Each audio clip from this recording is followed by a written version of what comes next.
नमस्कार शेतकरी बांधवांनो, मी स्टेप ग्रो फर्टिलायझरचा प्रतिनिधी दत्ता पाटील। तर आज आपण पाटील मळा आटपाडी येथे डाळिंबीच्या प्लॉटवरती आलेलो आहे। दिनेश पाटील यांच्या प्लॉटवरती आज आपण विजिट द्यायला आलतो। तर आपण ह्यांना लास्ट स्टेजला हार्वेस्टिंगच्या म्हणजे एक 8-10 दिवस आधी एक ग्लुकॉन के हे खालून आळूने दिलतं आणि वरून स्प्रेला पण दिलतं। तर त्याचे जे रिझल्ट आलेत एकदम अतिशय छान आहेत। तर तुम्ही शेतकरी बांधून बघू शकता, सरासरी साईजला तुम्हाला 400 ते 500 ग्रॅम पर्यंत साईज झालेला आहे आणि एकदम कलर असा आलेला आहे की एकदम बेस्ट असा कलर आलेला आहे। मालाची मागणी सुद्धा खूप छान झालेला आहे। रेट ह्यांना जो 140 रुपये मागणी झालेली आहे आतापर्यंत मालाची।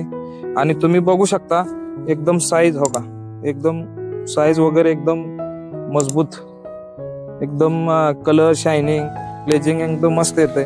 तर सांगण्याचं एवढंच हे आहे की तुम्हीही तुमच्या डाळिंबीच्या प्लॉटला एकदा ग्लुकॉन के खालून आणि वरून लास्ट हार्वेस्टिंगच्या आधी 8 ते 10 दिवस अवश्य तुम्ही स्प्रे आणि ड्रिप इरिगेशन करा।